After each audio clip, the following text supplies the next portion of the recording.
Je vous ai parlé récemment de ce YouTuber des États-Unis qui encourage souvent sa communauté à tenir bon. Et certaines fois, quand il parle, je me retrouve dans tout ce qu'il dit. C'est comme si tous ceux qui choisissent de suivre Dieu, bon, je ne vais pas dire c'est comme si parce que c'est une réalité. Nous sommes en train de vivre les mêmes expériences. Vraiment les mêmes expériences.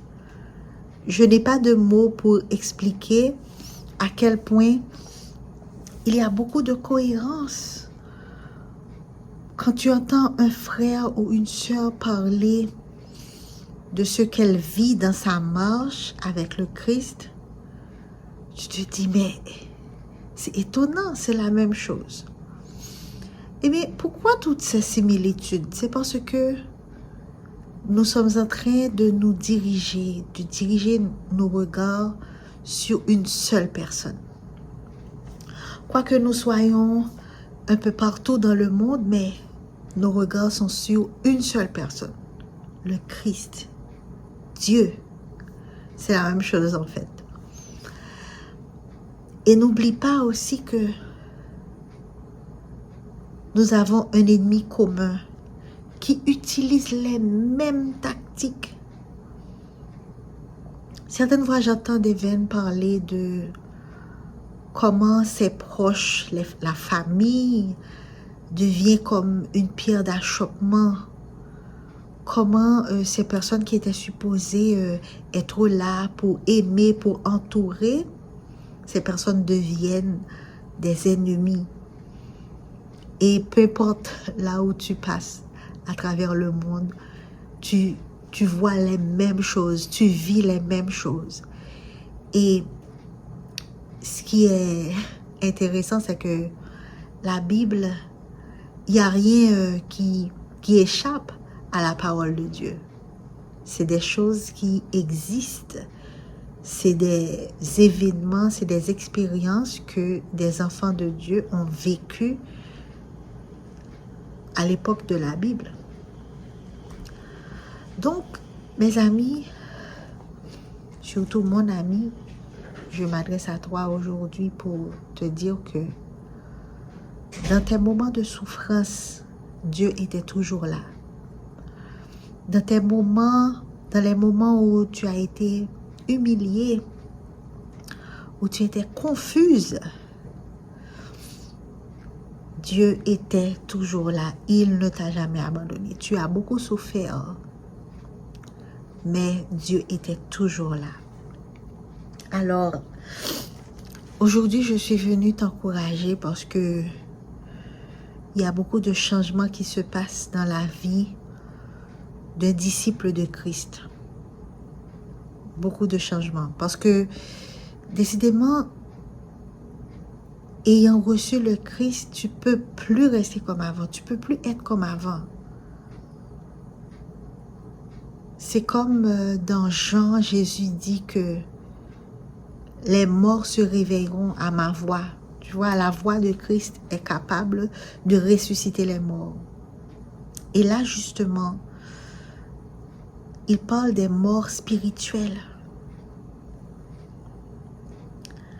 Tu étais mort, nous étions morts, sans la connaissance de Christ, sans Dieu. Nous étions dans un état de latence, dans la nonchalance. Mais à la voix de Christ, Dieu nous a réveillés de notre sommeil. Dieu nous a réveillés de notre état stagnant. Parce qu'il veut nous emmener quelque part. Dès que Jésus entre dans une vie, ça ne peut plus être comme avant. On a déjà vu à travers la Bible, pendant 3 ans et demi, chaque personne qui a vraiment ouvert son cœur pour que Christ puisse entrer n'est plus la même personne en fait. Et c'est quelque chose que je dis souvent à mes amis.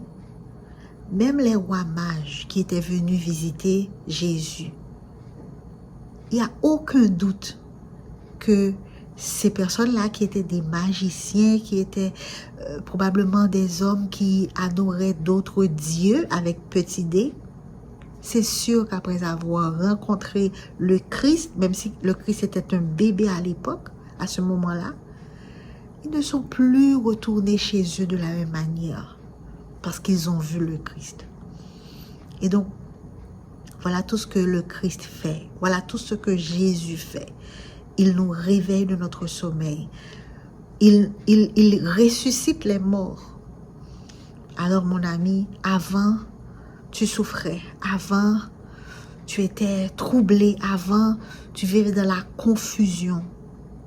Mais dès que tu as reçu le Christ, tu es réveillé. Tu n'es plus parmi les morts. Tu es maintenant parmi les vivants. Et peu importe si on vient te rappeler ton passé, tu avances. Tu n'as aucune raison d'être accablé. Tu n'as aucune raison d'être meurtri parce que quelqu'un te rappelle ton passé. Cette personne ne fait que le travail de l'ennemi qui rappelle toujours le passé pour nous accuser. Mais le Christ, il t'a déjà choisi et donc tu n'as rien à craindre. Après des années, on t'a indexé comme celui qui ne comprend rien, comme celui qui ou celle qui exagère trop. On te dit toujours, ah, tu exagères trop, n'importe quelle petite chose, tu le fais une grande affaire, etc. On te repoussait toujours. On disait que tu n'allais rien comprendre. On disait à tous qu'il ne faut pas qu'on t'intègre dans leur projet parce que tu vas tout gâcher. Pourtant, ce n'était pas le cas. Ta sincérité, ton honnêteté, ta loyauté, ta transparence les faisaient peur tout simplement. Alors, pendant que tu vivais toute cette situation, pendant toutes ces années de la confusion, on a dit tantôt les relations confuses, tu vivais à tort et à travers des relations confuses. Tu cherchais toujours à te justifier, tu cherchais toujours à t'adapter. Tu vois, mettre à côté, mettre à zéro tes propres besoins pour être accepté des autres, en mettant leurs besoins à 100%.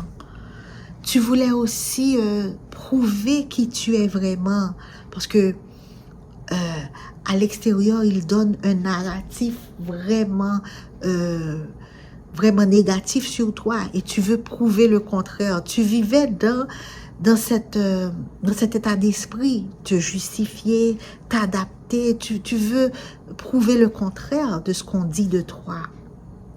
Mais jamais tu n'as réussi, tu étais impuissante. Alors, comment Dieu commence par te libérer de tout ça? Parce que ça fait mal de vivre dans la confusion. Ça fait mal de vivre dans la souffrance. Eh bien, ce que Dieu va faire, parce que n'oublie pas, je viens de le dire au tout début, que il voit tout ça. Il voit tout ce que tu subis. Il a vu toutes ces années de souffrance, toutes ces années d'humiliation.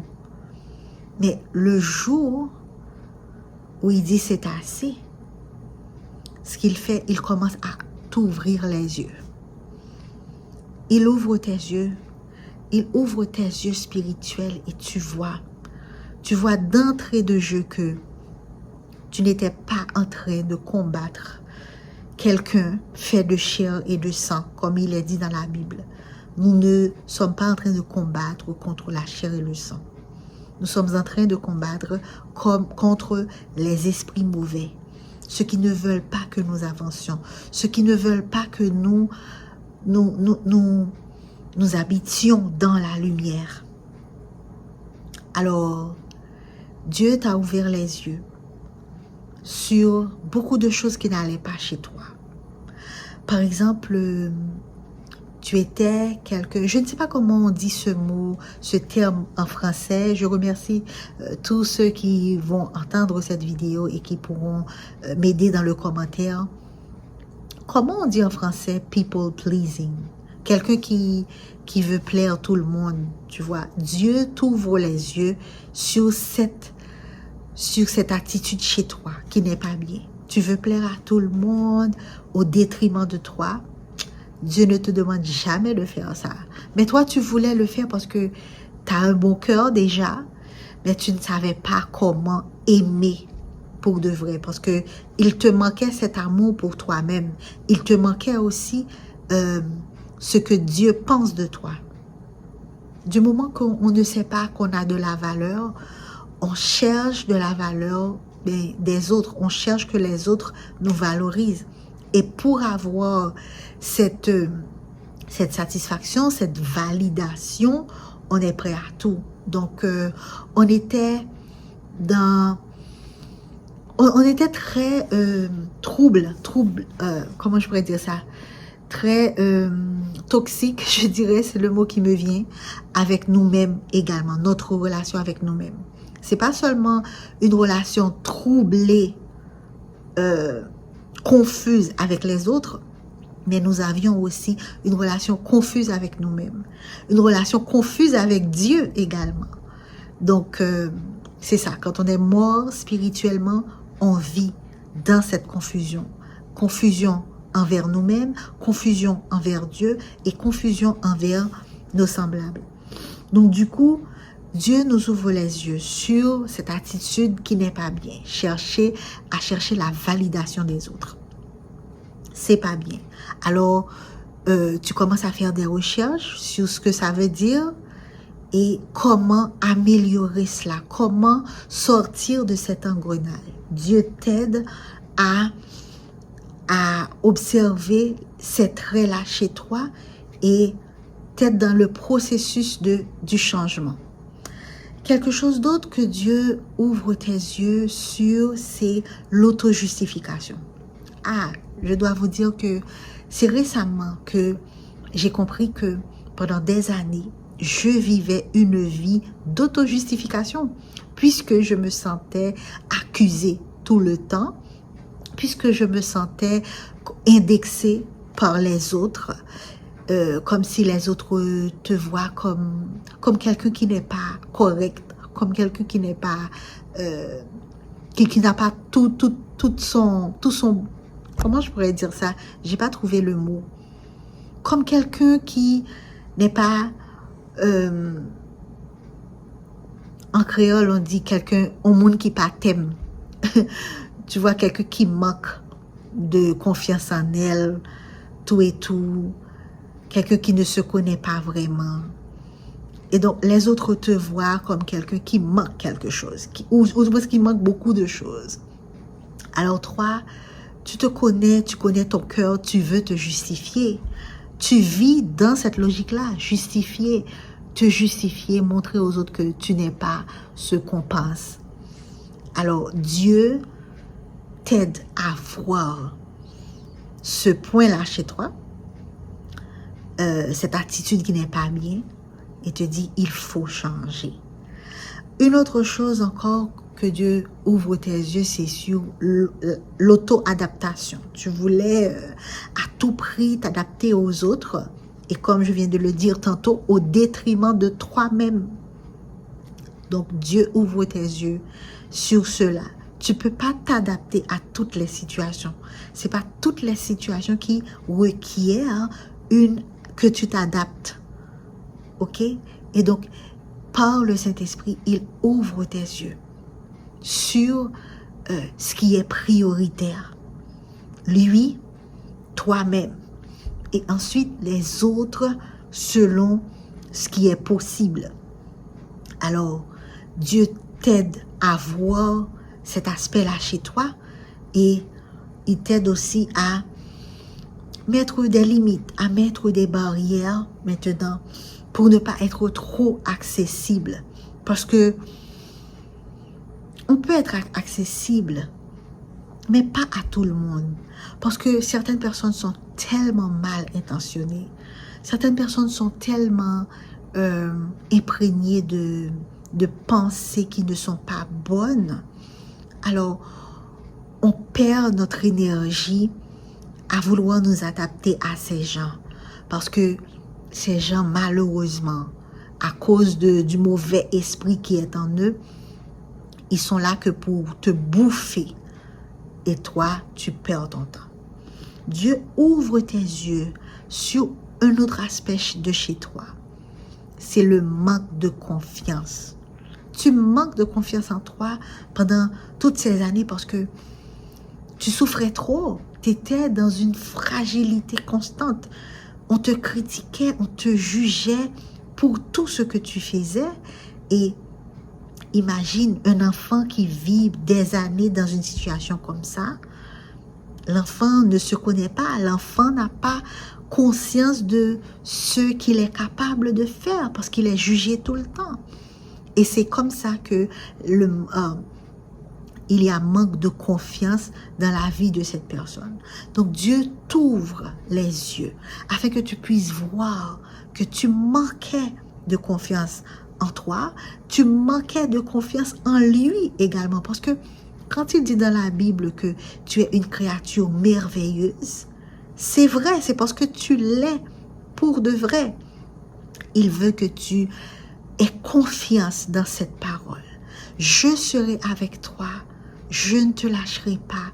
Il veut que tu crois dans cette parole. Et c'est lui-même aussi qui dit que puisque je serai avec toi, donc tu n'as rien à craindre, tu n'es pas un gâchis pour toi-même. Donc tu dois te faire confiance parce que mon esprit est en toi. Et quand mon esprit est en toi, tu n'as rien à craindre. Donc Dieu t'ouvre tes yeux sur ces aspects. Ton manque de confiance. Alors tu es maintenant réveillé. Tu n'es plus comme quelqu'un qui dort. Tu n'es plus mort finalement. Tu es réveillé. Maintenant la vie commence à fleurir en toi. Alors mon ami, tu portais pendant toutes ces années un lourd fardeau. Et c'était comme un mécanisme de survie. Ton corps survivait à un milieu qui n'est pas approprié. C'est-à-dire que Dieu nous a créés à vivre dans l'amour. Dieu nous a créés pour vivre dans la paix, dans le respect, dans la dignité. Mais à cause du péché, tu t'es rendu compte que tu ne pouvais pas trouver ta place en fait. Tu voyais les autres qui se faisaient un nom, mais toi, tu n'arrivais jamais à trouver ta place. Et en vivant comme ça, ton corps met en place des mécanismes de survie. Et parmi ces mécanismes de survie, il y a ce qu'on appelle la dispersion. Des fois, tu es perdu dans tes pensées. Des fois, tu es perdu en pensant à comment résoudre telle situation. Des fois aussi, tu veux oublier certaines choses. C'est pourquoi il t'arrivait souvent de tomber dans la distraction parce que tu veux oublier ta douleur constante. J'ai l'habitude d'entendre des gens qui disent ouvertement qu'ils ont peur d'être avec eux-mêmes. Tu vois, on comprend que beaucoup de gens qui aiment les foules, c'est pas toujours qu'ils préfèrent être avec les gens, mais c'est parce qu'ils ont peur d'être seuls. Ils ont peur d'être abandonnés. Ils ont peur d'être livrés à eux-mêmes parce que leur pensée les fait peur. Toi et moi, nous vivions dans cette condition également. Nous avions peur d'être seuls. Nous avions peur d'être abandonnés. Et c'est pour cela que nous cherchions toujours à être compris, à être parmi les autres. Et ceci, même si les autres manifestaient ouvertement qu'ils n'étaient pas contents d'être avec nous, mais cette peur d'être seul, cette peur de l'abandon nous faisait accepter tout et n'importe quoi, parce que nous avons peur d'être seuls. Nous avons peur d'être seuls avec nos pensées. Nos pensées nous font peur. Ça me fait penser à un chant de Exo qui dit « Si tu veux le louer, lâche les pensées qui t'attachent et te font peur. » Certaines fois, nos pensées nous font peur. Et pour résoudre ce problème, nous choisissons automatiquement la distraction. Un bon film, le téléphone, tout et tout, les vidéos, pour pouvoir passer à travers ce stress, passer à travers ce problème qui nous angoisse, nos pensées qui nous font peur. Et s'il y a une chose que j'ai appris récemment dans tout ce qui a rapport à neurosciences, thérapie, psychologie, c'est que ces années de souffrance ont laissé des traces dans notre corps. Oui, ils ont laissé des traces dans notre corps et c'est pour ça que je crois dans le livre, dans l'épître aux Romains, Paul expliquait qu'il y a cette bataille entre le corps qu'il a, le corps et l'esprit. Il veut faire les bonnes choses, mais on dirait que son corps le retient. Il y a cette lutte entre le corps et l'esprit. Et c'est surtout à cause des souffrances, à cause des traumatismes qu'on a vécus dans les relations confuses. Vous voyez, mes amis, les relations confuses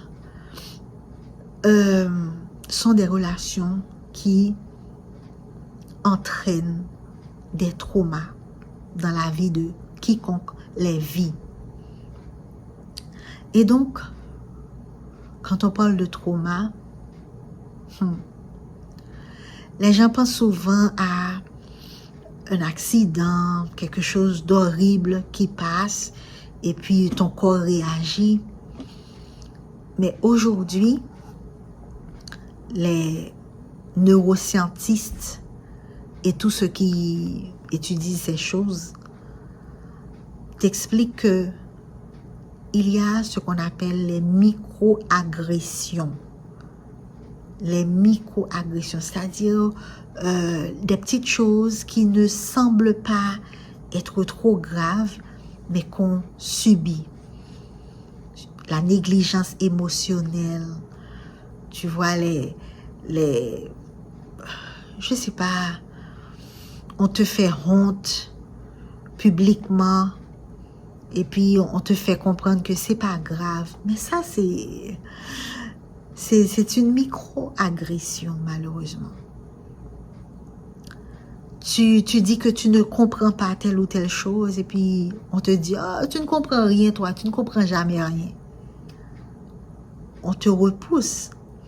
Et donc, c'est pour ça qu'on parle de micro-agression, c'est parce que c'est des choses qui n'apparaissent pas comme flagrantes. C'est pas des choses flagrantes, mais qui blessent notre émotion, qui blessent nos émotions, qui blessent notre personnalité. Des fois, j'ai l'habitude d'entendre des gens qui me disent c'est toi seul qui as une personnalité, tu te sens toujours blessé, toi. En tout cas, c'est une manière pour dire que ce que tu vis n'est pas vrai. Tu fais semblant. Et donc, il y a un Dieu. Oui, il y a un Dieu qui voit toutes ces souffrances, toutes ces micro-agressions et finalement, il t'ouvre les yeux sur ces choses. Il t'ouvre l'esprit afin que tu puisses chercher à comprendre. Et comme je l'ai dit tantôt, après avoir compris ces choses-là, tes yeux s'ouvrent, ta prière change, ta manière de prier change. Tu ne peux plus prier comme avant, comme demander à Dieu des choses qui passent. Dieu, fais ceci, fais cela pour moi, telle ou telle chose. Tu ne pries plus comme ça. Parce que tes yeux sont ouverts maintenant. Tu es conscient de cette bataille spirituelle contre ton âme. Maintenant, quand tu pries, tu demandes au Saint-Esprit de prendre place. Tu demandes au Saint-Esprit de te remplir. Car cette bataille spirituelle dans laquelle on est, contre nous-mêmes, contre notre corps, contre notre moi, il n'y a que l'Esprit de Dieu qui peut vraiment nous aider à remporter la victoire. Alors, réjouis-toi, mon ami. Je sais que le combat continue puisque, comme Paul l'a dit, nous savons ce qui est bien, mais notre chair nous taraude jusqu'à présent. Notre chair, nous tiraille.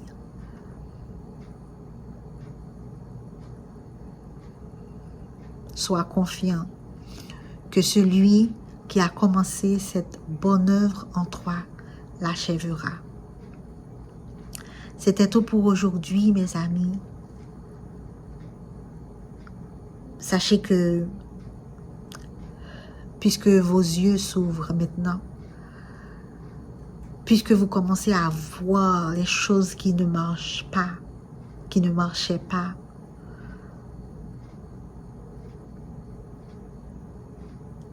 vous ne pouvez plus être la même personne. Vous n'êtes plus celui ou celle que vous étiez avant.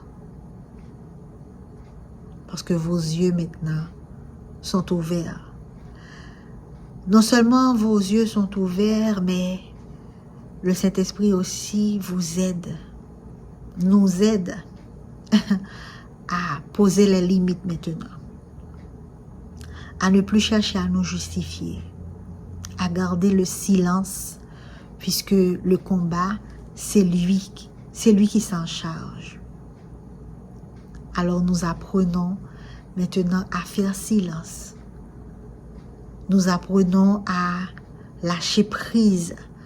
Nous apprenons tout doucement à donner gloire à Dieu dans nos moments d'incertitude.